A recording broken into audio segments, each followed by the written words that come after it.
Hi guys, good evening. Welcome to the live.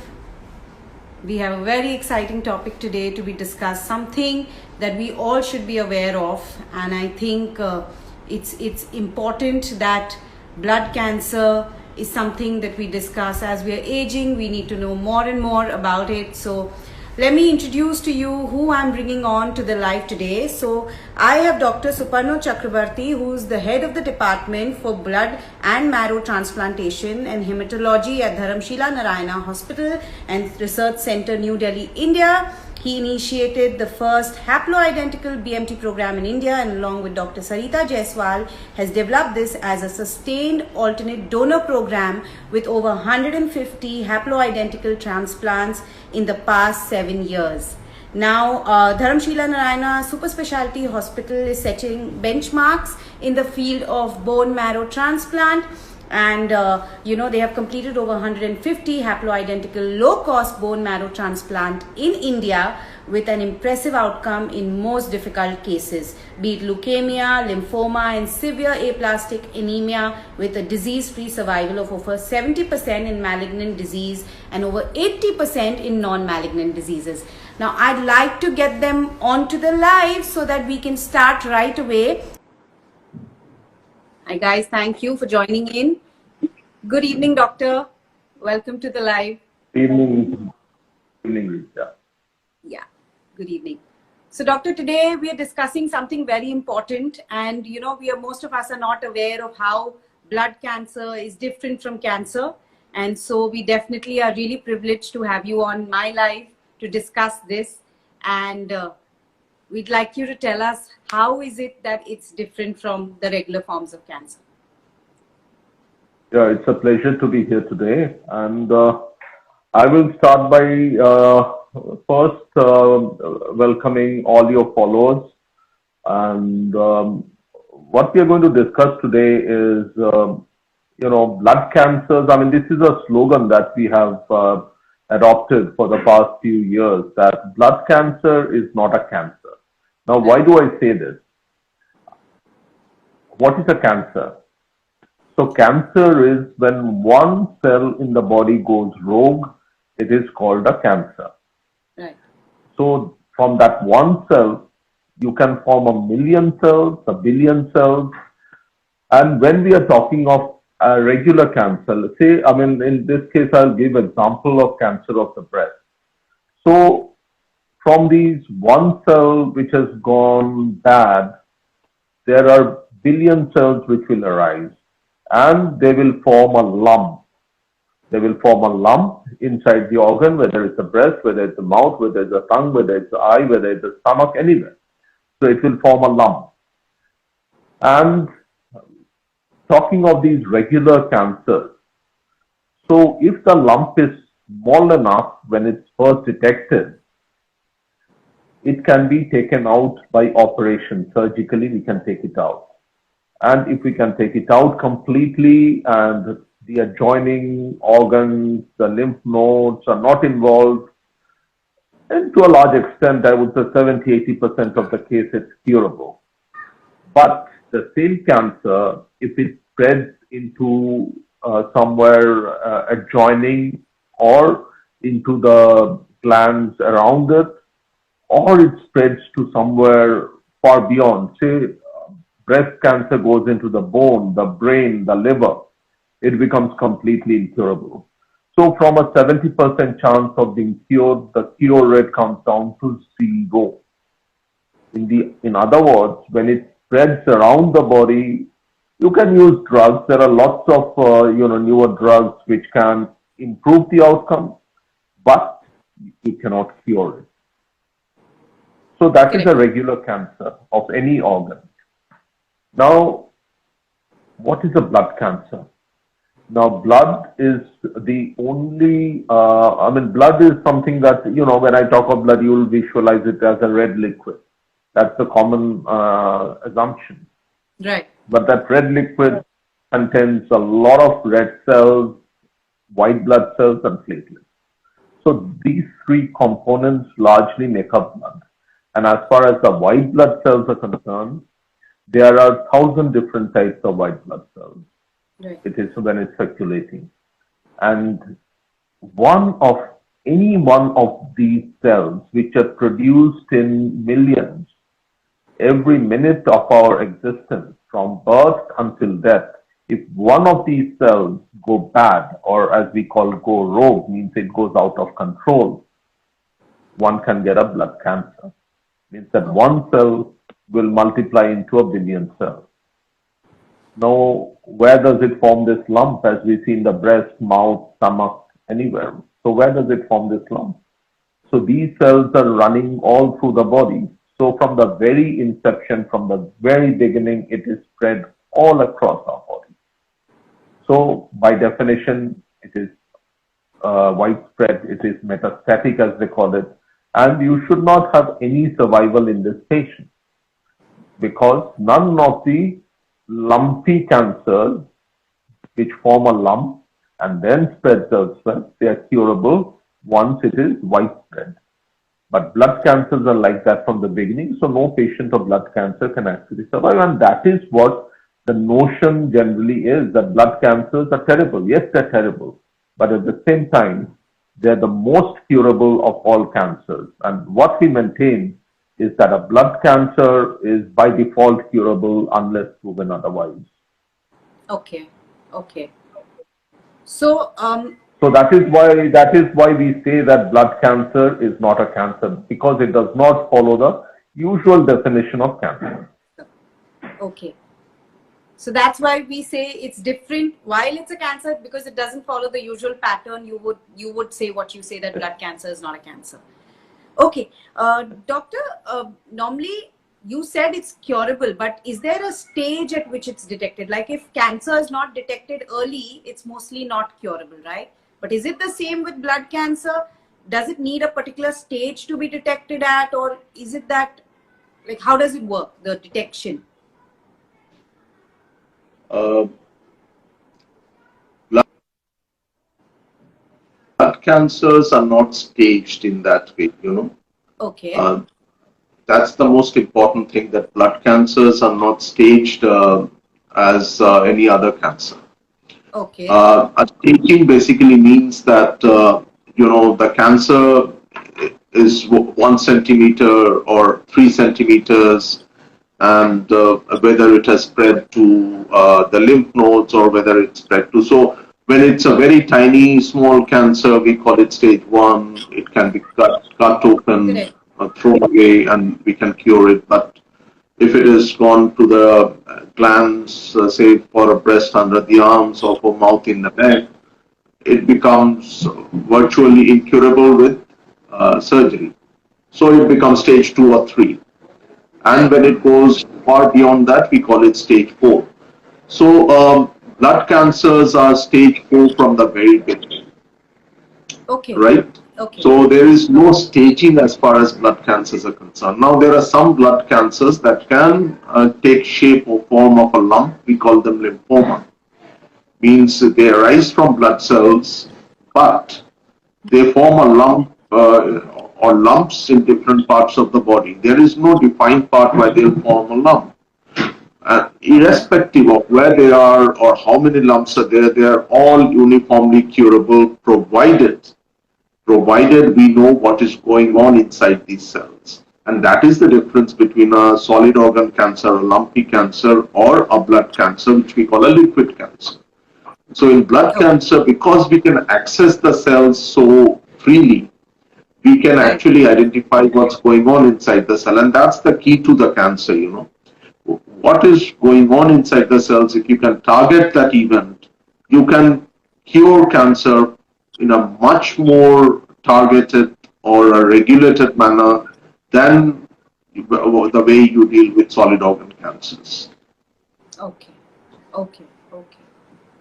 Wait, doctor, is blood cancer different in adults and different in kids, or does it have a similar pattern?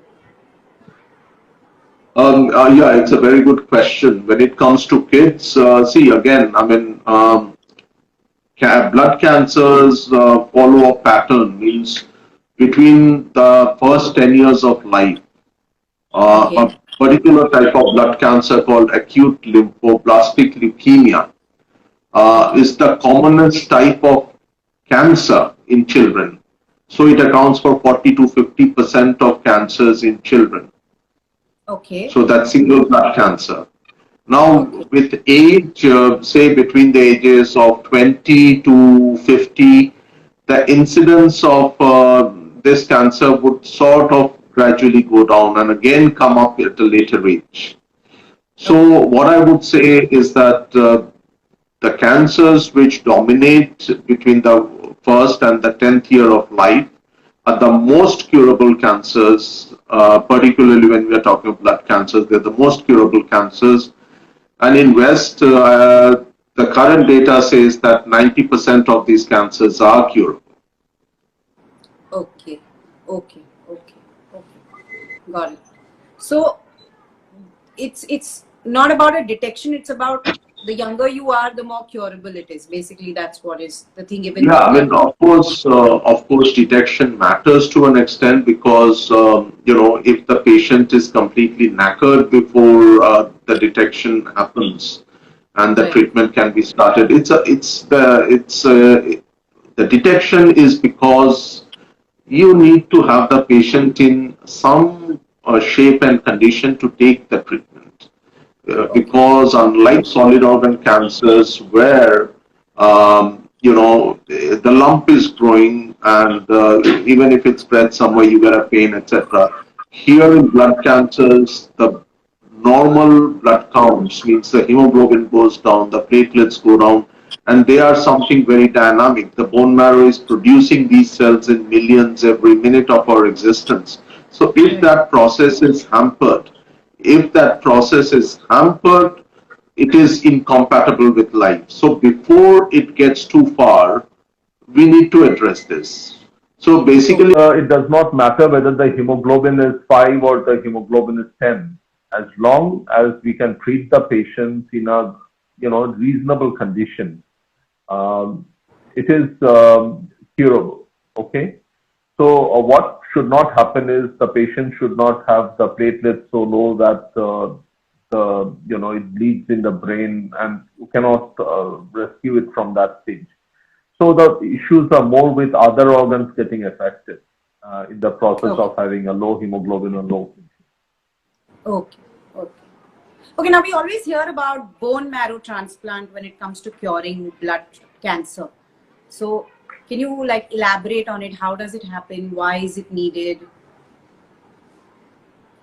Yeah, absolutely. See, bone marrow transplantation is again a unique form of transplantation compared to solid organ transplantation. Let's take the example of kidney. Now, kidney, for kidney, you need to take kidney out of someone. If it is someone living, we call it a live donor. So that person loses a kidney if he donates a kidney to someone. Now, one can live with one kidney, but that's not ideal. So in the West and in our country also nowadays, a lot of emphasis is given on cadaver transplantation. Means someone dies and they donate their kidneys, and that's how you rescue someone else. So someone has to die in order for someone to live.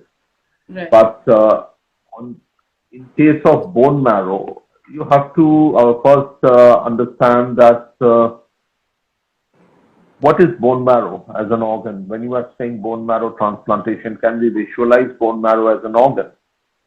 I mean, no one can give it a shape or a form like a kidney. You can draw on a piece of paper. You can draw a liver. You can see your face, nose, everything, but you cannot visualize bone marrow because bone marrow is basically a conglomeration of cells which are running through our body inside the bones. Now, at birth, it's there in every single bone, but as we age, it restricts itself to certain bones, not every bone. But it is happily sitting inside the bones, and these are mother cells. Means these cells can produce these blood cells in millions every minute. That's what I keep on saying. This is the only living organ in our body which has got the capacity to reproduce from life to death. So that way it is a unique organ. an organ which, like God, you cannot visualize, you cannot see, you can only feel. You can only feel its presence, right? You can feel its presence if you get a cut, the blood flows out of your hand, you can feel its presence. But it's omnipresent within us. So for me, bone marrow is more like a god of all organs, which is inside us.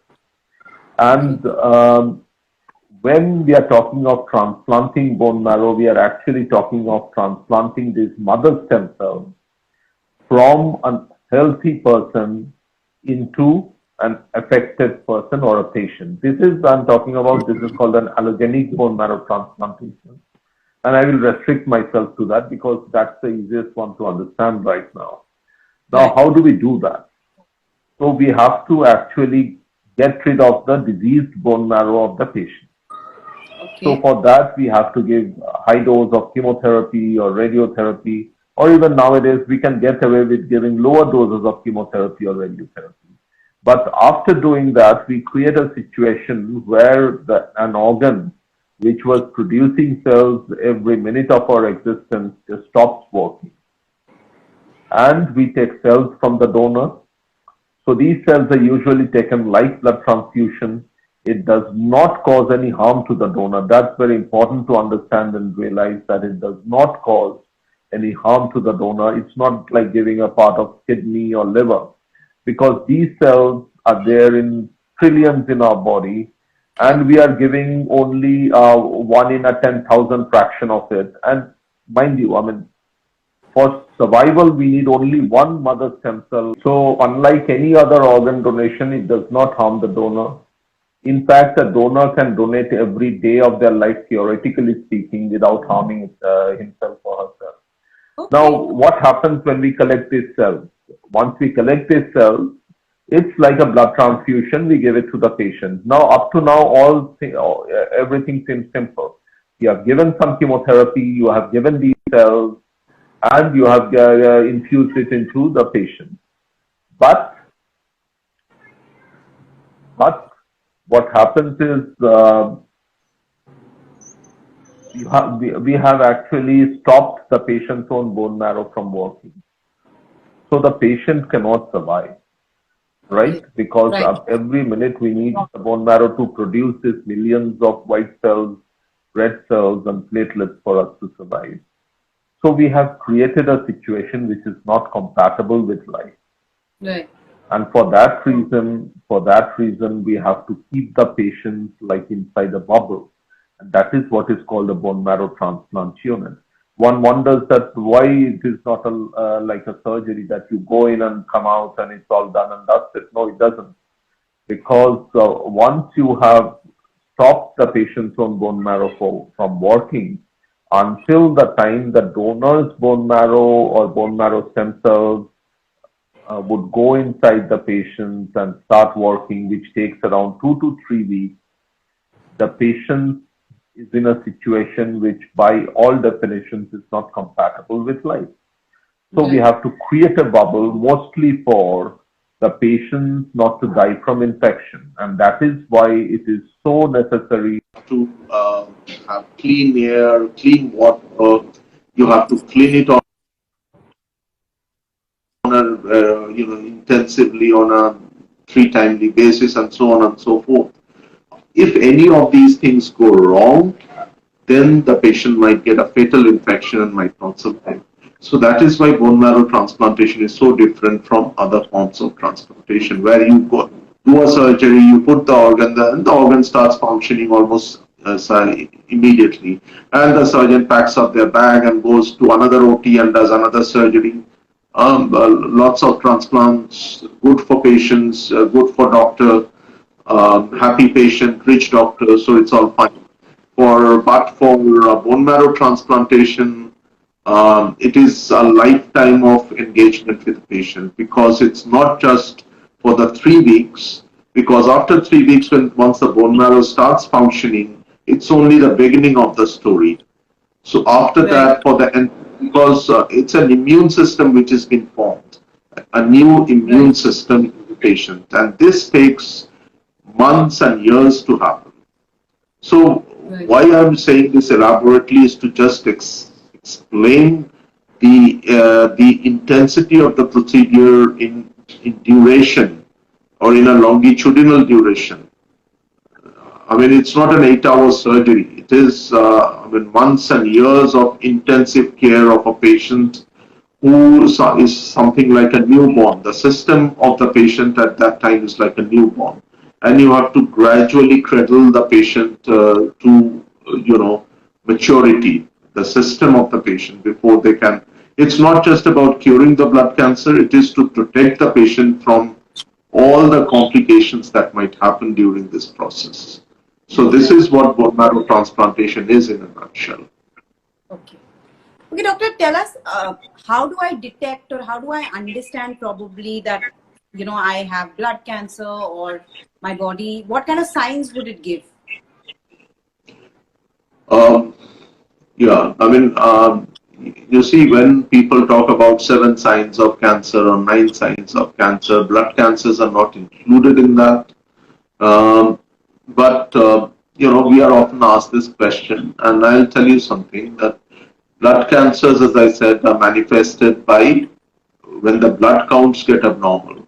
Right. So blood counts getting abnormal means that the hemoglobin going down is one of the earliest signs.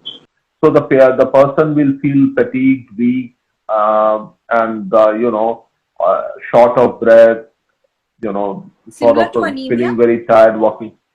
Yeah, it is anemia. I mean, dropping hemoglobin is anemia. So if anemia happens pretty rapidly, it's a warning sign.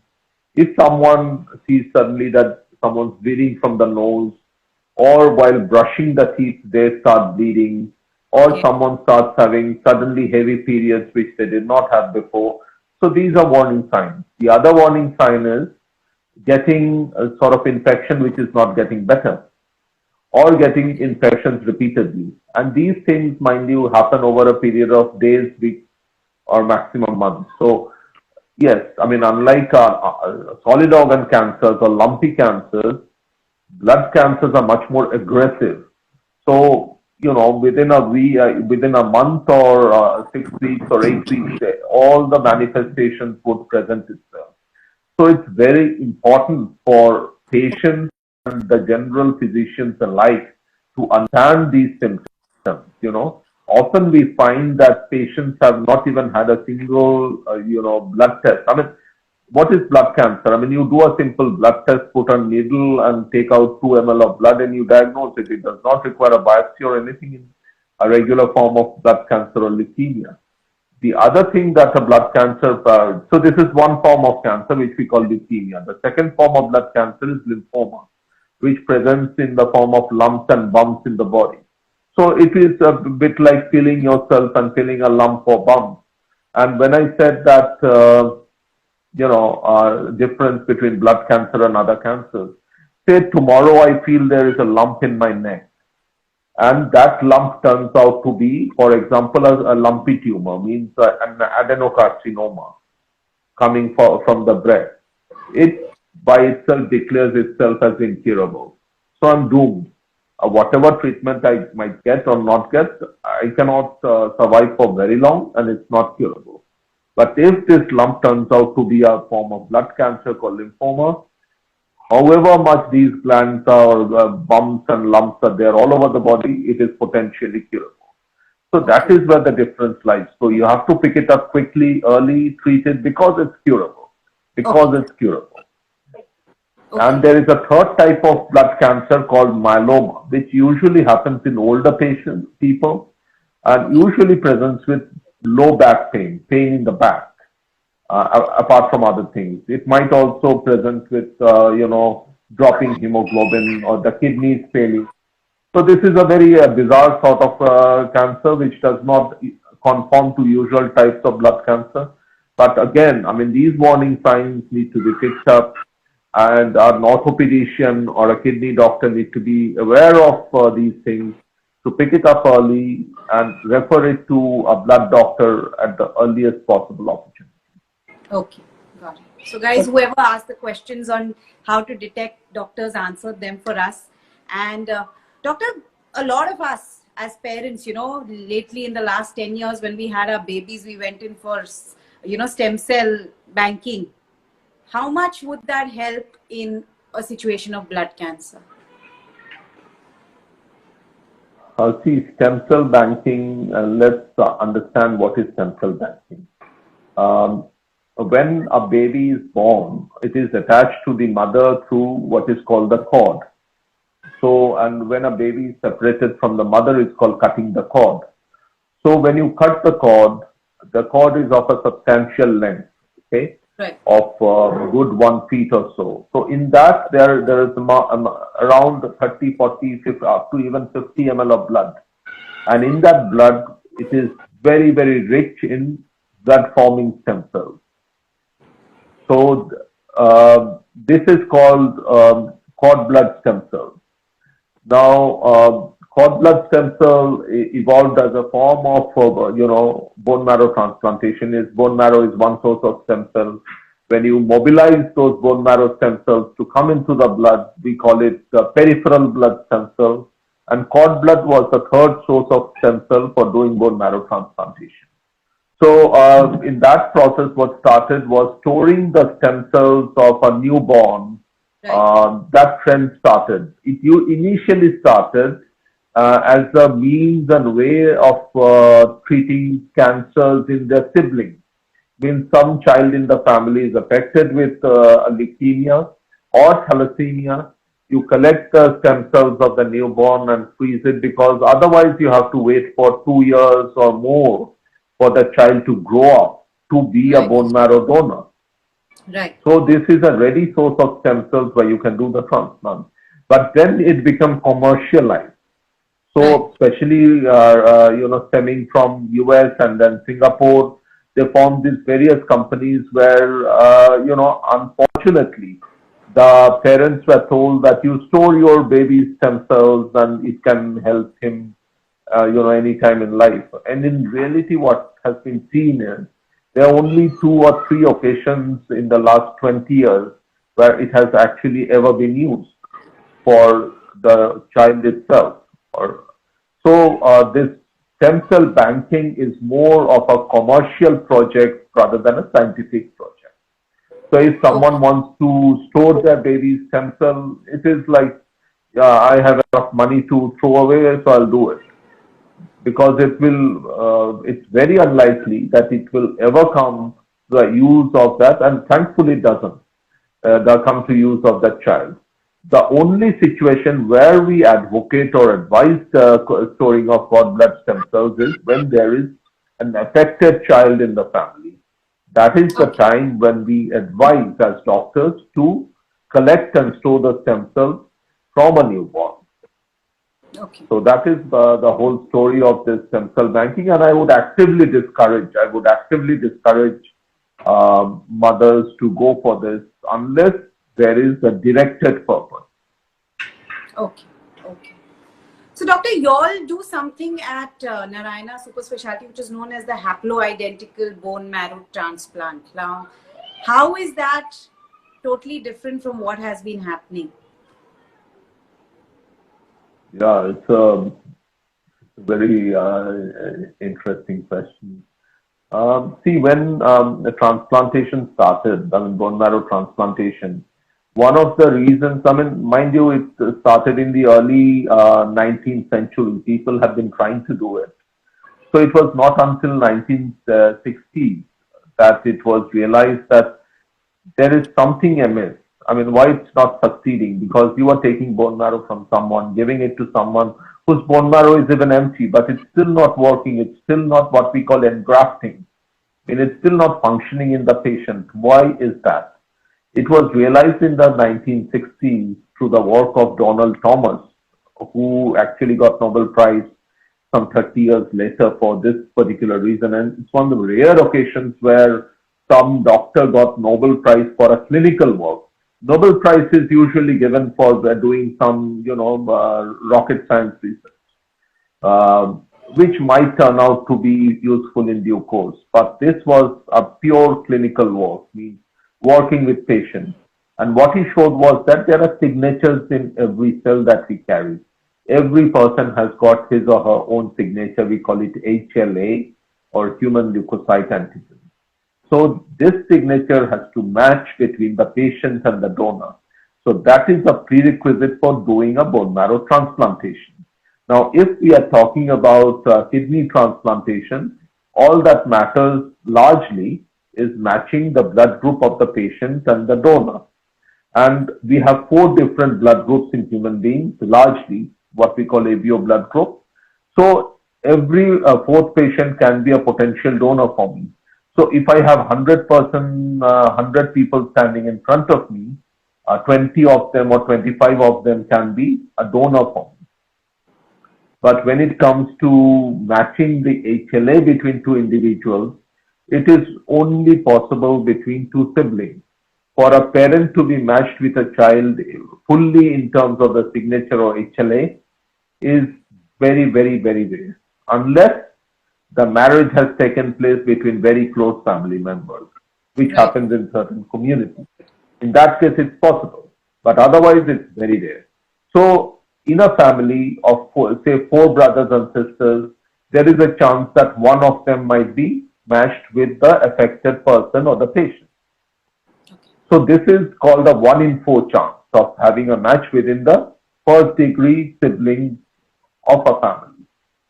But if you go beyond that, just randomly, what is the possibility of your HLA matching with me? It's less than 1 in a million.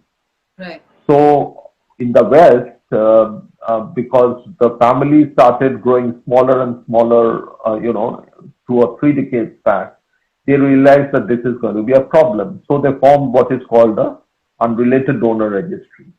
And this Unrelated Donor Registry now has some 50 million Caucasian donors. Caucasian, what I mean by Caucasian is white, European or American.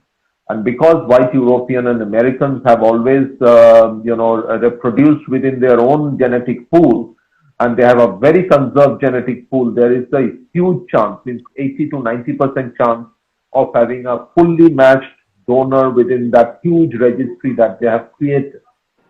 But unfortunately in India, because we are a very, very heterogeneous population, we have been, gone through invasion after invasion after invasion. So how much in me is Rishi Valmiki and how much of me is Aurangzeb, I don't know. And no one knows. No one knows.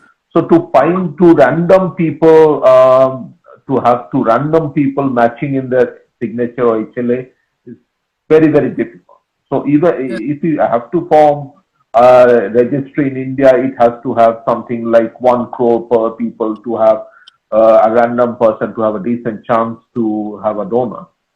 Right. So while all these things are in the range of improbability, although attempts are going on, 10 years back when I came back from abroad and we were so used to doing matched unrelated donor transplants in the white people, in India it was an unsurmountable task. There is no donor, no matched family donor, and unrelated donor registries virtually did not exist 10 years back. So what we started doing was a child, and my wife's 1/2 of HLA will go to my child or children. So they are always formed, between the father, and me and my children, there would be HLA, the stream of HLA which will flow, and the same from the mother's side. So we have plenty of half-matched donors in the family. So why was it so difficult? Why is it so difficult to do that sort of transplant? As I said, that the complete signature matching is necessary to avoid complications. Okay. But over the period of last 10 years, we have, to fine-tune this technique to a large extent, that our results with half-matched or haploidentical transplantation are now one of the best in the world. And I can tell it very confidently that we have had over 40 scientific publications. While rest of the India, the survival with this sort of transplantation lags at 20, 30, 40%. Our results are in excess of 80%. And this is what people need to know, because a general concept among people, because of these results of other centers across the country, that it's a very dangerous procedure. If you do, you are likely to die. But the chance of dying in our center, in our transplant unit is less than 10%, which is as good as it can be in terms of bone marrow transplantation. So haploidentical transplantation in the right hands, in the right expertise, if you have the right infrastructure, the right research background, is a very doable and successful procedure. That's what I would say right now. Okay. Okay. Got it. So, doctor, what is your message for my followers for how to, if you have to deal with blood cancer, what care do you need to take, preventions, and what is the first step to take? Visit a doctor, hospital. Like, how would we go about it? See, my first message to anyone who is talking of blood cancer is that blood cancer is completely curable. Don't even think of it like any other form of cancer. Think of it like a condition which will, cause a bit of the treatment for which will cause you a bit of problem for some time, but you can see a light at the end of the tunnel always. So unless proven otherwise, it's curable. And the most important thing for treatment of cancer is, again, this is something I say repeatedly in different forums, that it is our mind which dictates what our body would do. So if you are depressed, if you are hopeless, our body cannot respond to the treatment. Our body cannot get better. So it is very important to be positive and happy. I mean, it's a difficult thing to say that how can you be happy if you have cancer? I mean, you have to be in a place where you can rely on the people who are treating you, where you can leave yourself in their hands and you be relaxed, you be stress-free. You try to generate happiness in the fact that you are going to get cured sooner or later. That is what is my message to all the people around the world, that it is a different disease. It is not a regular cancer. It is curable. And if unfortunately someone is faced with this, they have to face it with the concept that I am going to get better either today or tomorrow. Correct. No, that's motivating, because see, what everybody goes through is like, will I get cured or not? The minute the word cancer comes, everybody gets so scared that, they're like, okay, my world is over, kind of situation. So of course. Exactly. That's why we want to dissociate blood cancer from the ward cancer. That is the precise reason why we want to dissociate blood cancers from the ward cancer, because it's vastly different. The approach is vastly different. And it's very important that someone with blood cancer, leukemia, lymphoma, myeloma goes to a blood doctor.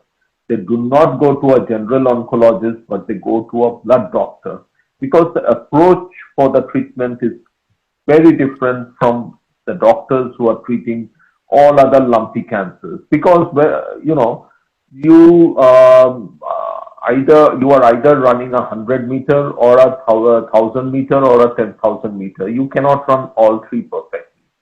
So doctors who are treating with lumpy cancer, they specialize in that. So you cannot mix up the treatment of lumpy cancer with a liquid cancer or a blood cancer, which is actually does not behave the way these lumpy cancers behave. So this is again a very important thing to note, that just oncologist is not enough to treat blood cancers. You need to go to a specific doctor who treats blood disorders, who will treat it with the intent to cure. Because a large part of solid tumors or lumpy cancers, when treated by the general oncologist or medical oncologist, the aim of treatment is not cure, but it is to maybe allay some symptoms, improve a bit of survival. So that unless my attitude towards treatment is right as a doctor, I cannot deliver the right treatment, right? Correct. So that is why when you require, you have a heart attack, you go to a cardiologist. You do not go to the general physician, because you need an intervention to get better. Right. So in blood diseases or blood cancers, this concept has not yet developed, and our aim is for people to develop this concept. Okay, doctor, thank you so much. Just to wind up, do you think there's anything we missed in the discussion, or any question that you think we should, from your side, you should answer? If you think there's something that was missing in the conversation, or did we cover everything? I think you covered everything beautifully, and I mean, what I have said, even 5% of it, if it gets into the people who are listening to it, that would be a great thing. Right. As I said, the main message is just one, that blood cancers are different from all other cancers. Do not think of it as a cancer, So, got it. right? Okay. So that's my main message. Okay. Thank you so much, doctor. It was a pleasure having you. You've actually cleared so much for us, and you've given us so much information that I think there's so much that we're taking back from this live. It was a pleasure having you. Thank you so much. Thank you. Thank you. Thank you, doctor.